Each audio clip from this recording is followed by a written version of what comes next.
안녕하세요. 구독자 여러분 반갑습니다. 제가 평소 존경하는 유럽의 유명한 투자자 앙드레 코스톨라니는 이런 말을 책에 썼습니다. 돈을 가진 자들은 투자를 별로 할 필요는 없다. 그리고 돈을 조금 가진 자들은 절대 투자를 해서는 안 된다. 마지막으로 돈이 없는 사람들은 반드시 투자를 해야 한다. 많이 공감이 가는 이야기가 아닐 수 없겠습니다. 가장 합리적이고 적법한 절차 안에서 돈을 가장 많이 그리고 빨리 벌 수 있는 유일한 투자 방법이 주식 투자라고 생각합니다. 그런데 정작 돈이 필요한 사람들은 투자를 잘 하질 않거나 수익을 내기는커녕 손실만 보는 것이 일상처럼 돼버렸습니다. 심지어 나라에서 서민들 자산 증식을 위해 대놓고 돈 벌라고 여러 가지 혜택을 주어도 이런 것이 있는지조차 많은 대중들은 잘 인지를 하지 못하는 경우가 일반적인 상황인 것 같습니다. 가령 ISA 계좌나 IRP 그리고 연금보험이나 연금저축 등 국가에서 국민들에게 노골적으로 돈을 벌라고 주는 공식적인 세금 면책용 재테크 수단이 있음에도 불구하고 실제 이런 혜택을 제대로 받는 분들이 많지 않은 것 같습니다. 쉽게 이야기하면 돈을 얼마나 벌었든 간에 과세하지 않겠다는 아주 특별한 혜택인데 그 혜택이 무한하지 않기 때문에 이런 투자 상품에는 항상 제한된 한도와 함께 장기간 투자를 해야 한다는 특수한 조건들이 대부분 설정되어 있습니다. 그런데 왠지 모르겠지만 정작 돈을 버는 사람들은 서민들이 아니라 따로 있는 것 같습니다.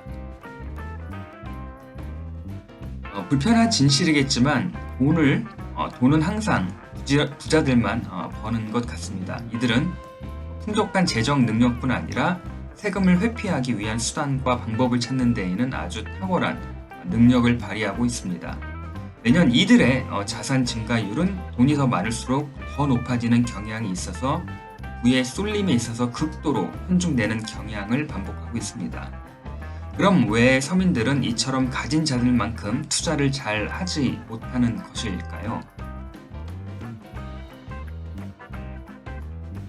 제가 생각해보면 크게 두 가지인데 하나는 투자를 어떻게 해야 하는지 잘 모르기 때문인 것 같고 두 번째는 막상 투자하기로 결정을 해도 투자를 잘 하기 위해 공부를 하는 노력을 게을리 한다는 것입니다.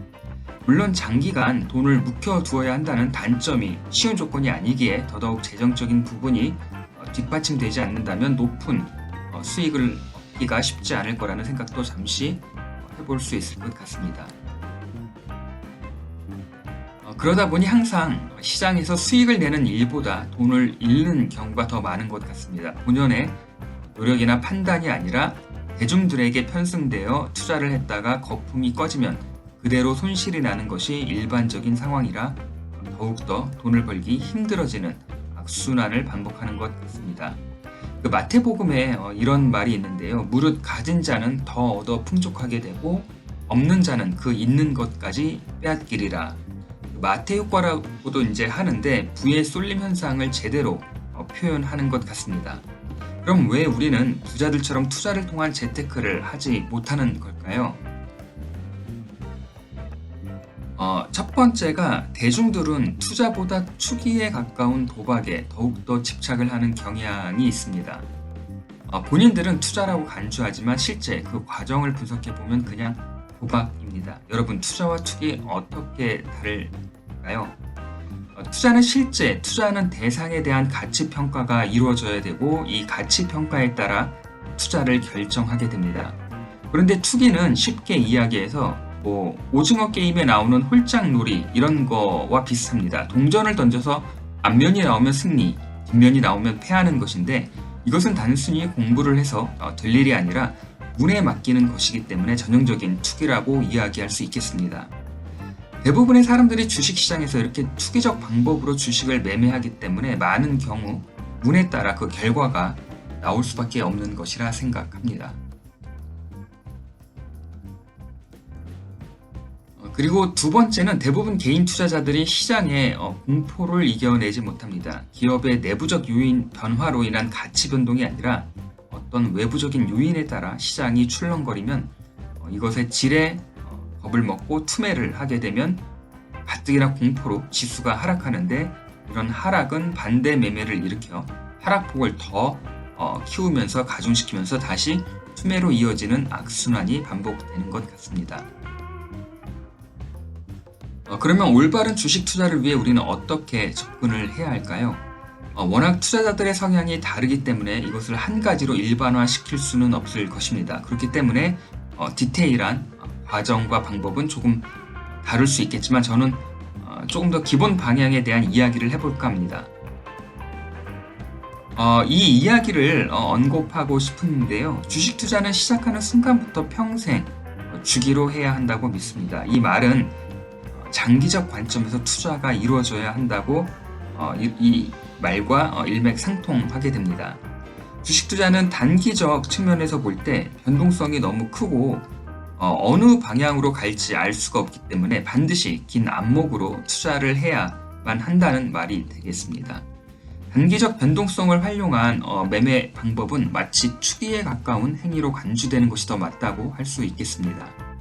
기업의 가치 평가와는 무관하게 도저히 예측을 할 수 없어서 마치 운에 베팅을 하는 거와 크게 다르지 않기 때문에 그만큼 위험 부담이 상승하게 돼 있습니다. 하지만 이것을 아주 길게 늘리게 되면 예측이 가능하고 위험을 회피할 수가 있겠습니다. 더불어 기대 이상의 수익 실현 가능성을 또한 더 높일 수 있다고 봅니다. 왜 그러하냐면 바로 이 복리 효과 때문에 그렇습니다. 그림에서 보면은 복리와 단리는 5년 이내에서는 의미 있는 차이를 보이고 있지 않습니다. 하지만 이것이 5년 이상 넘어가게 되면 그 차이는 극명하게 나타남을 알 수가 있겠습니다. 그렇기 때문에 주식을 단기간 계속해서 매매하게 되면 스스로 부담만 키우고 위험만 가중될 뿐이지 높은 수익을 기대할 수 없게 되는 것입니다. 그렇기 때문에 주식 투자를 일찍 시작하면 할수록 상대적으로 인생 중후반기에 기대 이상의 높은 수익을 시현할 수 있는 가능성이 더 높아진다는 사실입니다. 이러한 명확한 개념만 이해하신다면 우리는 우리 자신을 위해 주식 투자를 하는 것보다 우리의 자녀를 위해 주식 투자를 하게 되면 그 효과는 우리가 상상할 수 없을 만큼 커질 수 있다고 저는 감히 이야기 드리고 싶습니다. 그리고 또 하나 중요한 것이 바로 이 시간에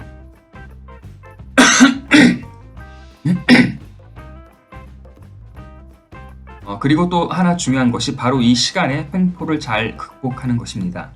우리는 필요 이상으로 너무 빠르고 신속하고 조급해합니다.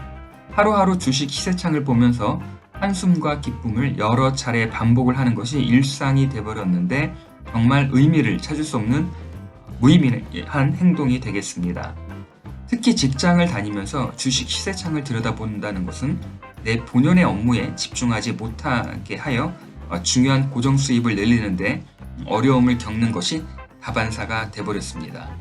이러한 조급증은 좋은 종목을 가지고 있음에도 불구하고 주식을 자꾸 매매하게 만드는 아주 못된 심리적 요인과 함께 나쁜 습관으로 변질될 우려가 많겠습니다.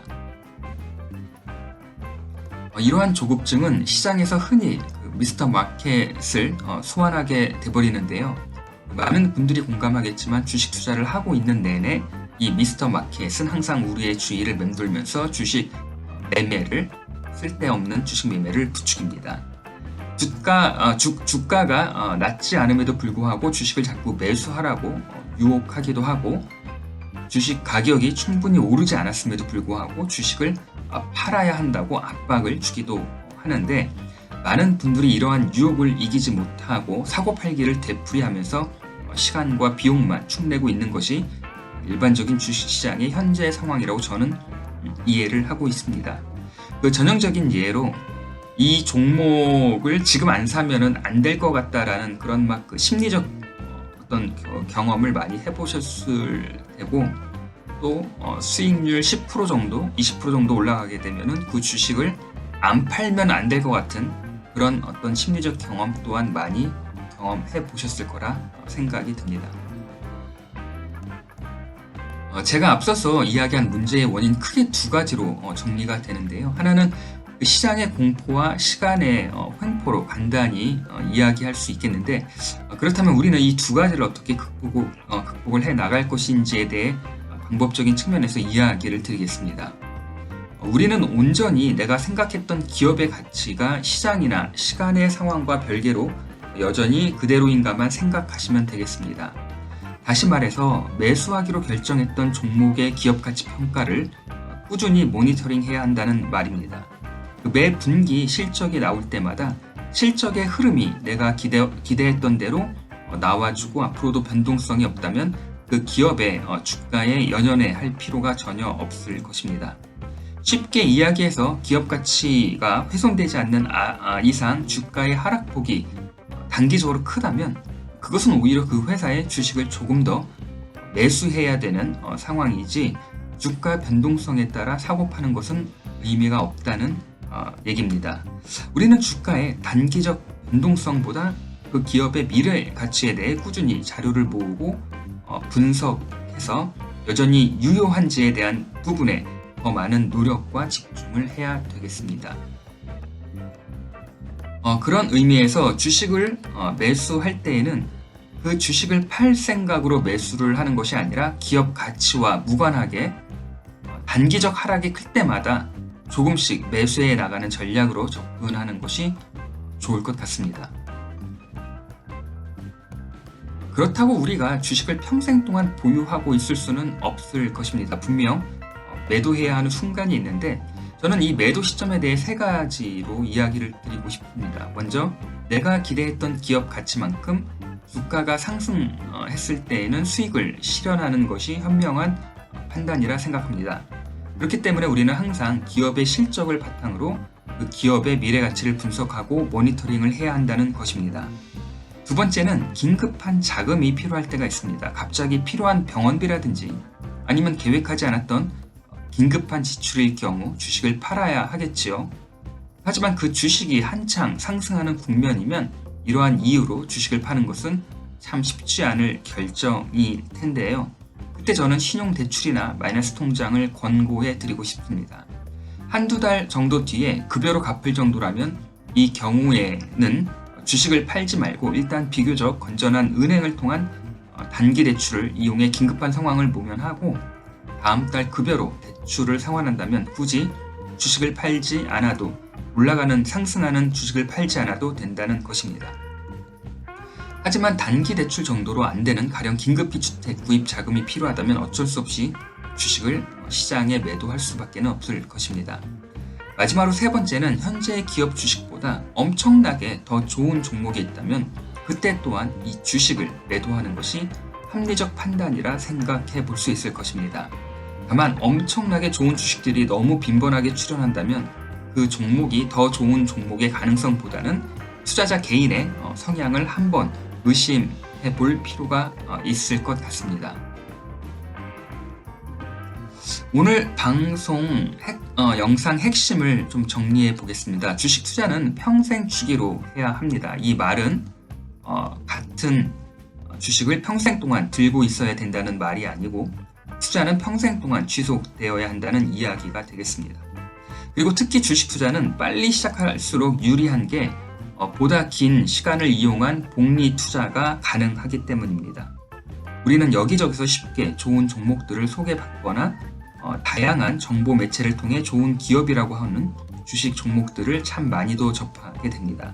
이러한 종목에 투자를 하는 것도 나쁘지 않겠지만 이 중에서 엄청나게 더 좋은 종목을 선별해서 집중적으로 투자하는 것이 효율적이며 동시에 높은 효과를 낼 수 있다는 것입니다. 그리고 주식은 팔 생각으로 사는 게 아니라 보유를 목적으로 조금씩 모아간다는 것인데요. 한 번에 많은 투자금을 집행하는 것도 나쁘지 않겠지만 꾸준하게 월급의 몇 %를 나누어서 매달 꼬박꼬박 정기저축하듯이 주식을 매수해 나간다면 수익을 극대화시키면서 위험은 크게 감소시킬 수 있겠습니다. 또한 최소한 매 분기마다 분기 매출 실적을 통해 기업이 계획했던 것만큼 제대로 가고 있는지 끊임없이 기업 가치를 재평가하면서 모니터링 해야 하겠습니다. 마지막으로 더 좋은 종목이 계속 실적을 내고 있다면 그 단기적 주가의 변동성에 연연하지 말고 그 기업과 동행을 하라는 이야기로 오늘 영상을 끝 맺음을 할까 합니다. 저희가 이렇게 흔하게 이야기하지만 은행에서 잠들게 하지 마시고 잠들게 하지 말고 주식시장에서 아주 격렬하게 일을 하게끔 만드셔야 합니다. 올바른 투자를 주제로 오늘 영상 준비한 걸 모두 마치도록 하겠고요. 다음번 영상에서 찾아뵐 것을 저는 좀 약속드리고 여러분의 작지만 소중한 후원은 저에게 유튜브 채널을 지속하게 할 명분을 가져다 줍니다. 영상이 제가 준비하는 영상이 조금이라도 도움이 되신다면 여러분의 작은 후원을 기다리도록 하겠습니다. 끝까지 영상 시청해 주셔서 감사합니다.